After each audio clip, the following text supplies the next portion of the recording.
Hi everyone, in this video we're going to be looking at changing the subject of a formula. In this video we're only going to be doing examples that may come up on the higher tier paper. Therefore you will need to watch a previous video on the intermediate ones before this in order to get a good understanding of the basics before you stretch yourself. Okay, so we want to make W the subject of this formula, and remember, making something the subject of a formula meant we wanted to solve for W. So our final line needs to look something like W is equal to. This will always be given to us in the question, by the way, make something the subject of. So that instruction will always be very, very clear to you. Now, if we've got brackets in the question, a very good first step is to complete some manipulation so those brackets are not there anymore. So in this case, we're going to expand this bracket out. Now, some of you do this, some may do your box method on it. If I expand this bracket, I am left with 4g subtract 4w is equal to 5w take away 3. Now, we want to make w the subject of the formula. However, the difference to last time is we now have w in more than one term on either side of the equal sign. Therefore, one kind of key fact that we want to remember is we're going to manipulate so the subject is on the same, I'm going to put side of the equation. So we're now going to manipulate the formula we've got to ensure that anything including our subject, which in this instance is W, is on one side of the formula. So I'm going to do that first of all by I'm going to add 4W to both sides. So I'm still using the skills that we kind of developed when we solved linear equations. We're now just using them with algebra. So on the left hand side I'm left with 4G is equal to 9W take away 3. And once we've manipulated that so W is on the one side, we can now just solve. So we're going to add 3 to both sides, and these are the skills that we developed in the intermediate video. So we've got 4g plus 3 is equal to 9w. And then I'm going to divide both sides by 9 to leave me with 4g plus 3 divided by 9 is equal to w. So key things to take from that example: if there are any brackets, look to expand them. Then we're going to manipulate so the subject is on the same side of the equation, then we can solve.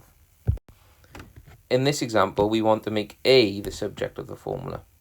So we're going to follow the same process as last time. We're going to manipulate the equation so we've only got A on one side. So starting off here, I am going to subtract AC from both sides. So I'd be left with 14A plus 6W take away AC is equal to 8W. I'm then going to subtract 6W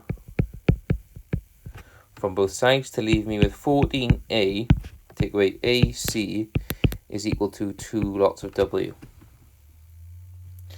Now this example is slightly different to the last one, as we have manipulated A to be on the same side of the equation. However, we can't subtract AC away from 14A. This is where we use our skill of factorization. So if I highlight this in yellow, when we have one or more terms with a subject in, and we can't do a simple addition or subtraction, at this point we need to factorize. And this is quite a common skill for making something the subject of a formula at higher tier. So if I look for common factors in these numbers, A is the only thing which is a common factor between the two terms. And then A multiplied by 14 would give me 14A, take away C. If I expanded this bracket out here, so I'm just going to put this arrow in blue. If I expanded that bracket out, I would get where I've got in the highlighted above, so I'm happy with that. And that is all still equal to 2W. Now, we need to remember that with this here, and I'm now going to highlight this in red. This here, okay, means A lots of 14 take away C. Therefore, we've got a hidden multiply sign in there. This means a lots of. Therefore, in order to get a on its own, we're going to divide by that whole bracket. The inverse of multiplication is division. So we are going to divide by the whole bracket, 14, take away c. So this leaves me with a is equal to 2w divided by 14 subtract c. So that's a slightly harder example, but key things to remember, we still go through our first step of manipulation. And then very often the second step is a factorization, and that will allow us to get the subject on its own when we then follow it up with a division or a multiplication. Okay, so we've now want to make x the subject of this formula. A little bit different again, as we've got a fraction containing x in both the numerator and the denominator. Now, if this is the case, the first thing on the first issue that we want to get rid of is this denominator. So remember, this means x plus 3 divided by x minus 8. This bracket means x plus 3 divided by x minus 8. So we're going to multiply by the whole of the denominator. Now, this is a really key skill, what I'm about to do. When we multiply by a denominator with more than one term, like we've got here, we're going to say we are going to do y lots of x take away 8. Y multiplied by that whole original denominator. So it's really important you write it like that. Because the wrong thing people will do here is say that it's y times x minus 8. This will then lead them to the error of yx take away 8, which is not correct, as you're going to see when I expand my bracket out in a second. So this gives me yx take away 8y is equal to x plus 3. And now we're at the point where we can manipulate to get x on one side of my equation and then factorize if needed.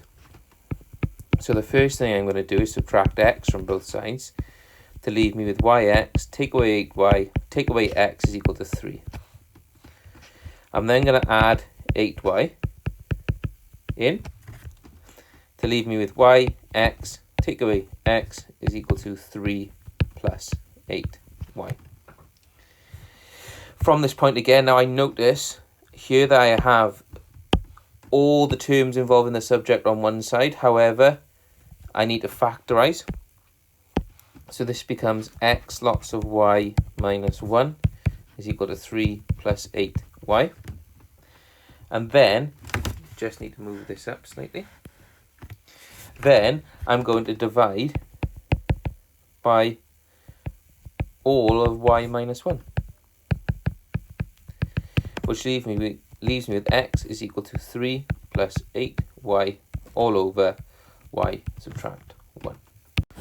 Okay, and this is a similar example to the last one where we have the subject which we want in the denominator. So the first thing we are going to do is multiply both sides by the denominator w take away 5.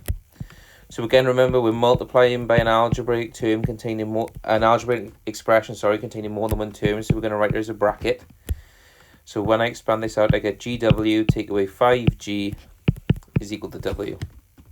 I can now go ahead, do my manipulation. So the first thing I'm going to do in this example is subtract w from both sides to give me gw take away 5g take away w is equal to 0. I'm then going to add 5g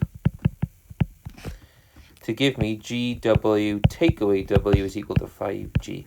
And you can probably see now that this is getting quite similar. Again, at this point, we've manipulated to get the subject of the formula that we require on one side of the equation, but we're going to have to factorize in order to access it. Therefore, this becomes w lots of g take away 1 is equal to 5g. And we're then going to divide by g minus 1 to leave me with w is equal to 5g all over g take away 1.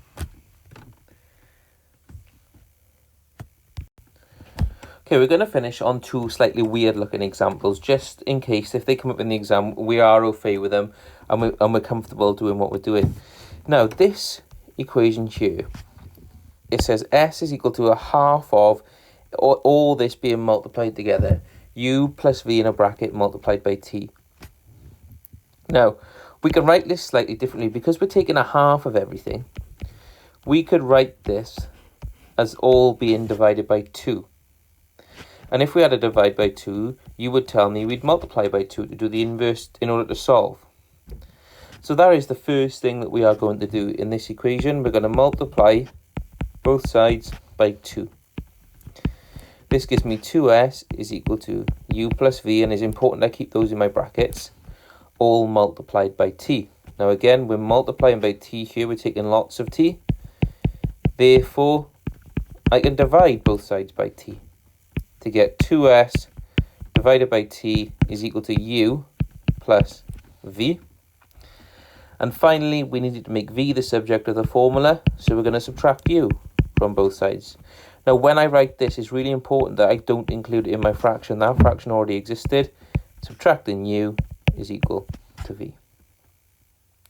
So a slightly different example there.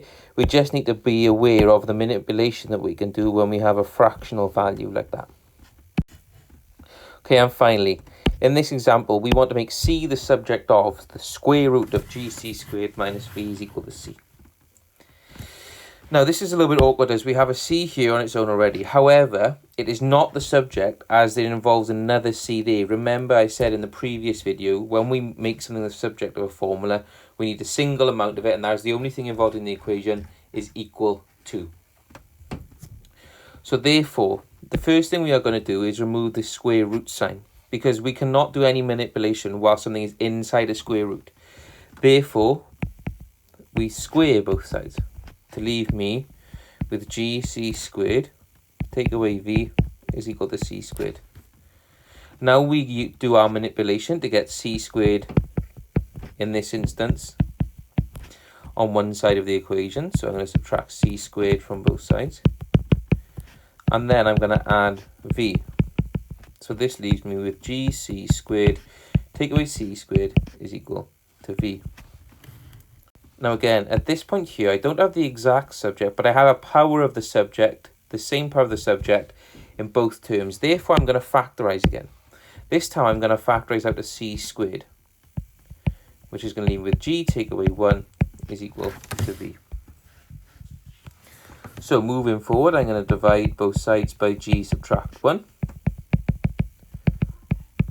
to leave me with c squared is equal to v over g minus 1.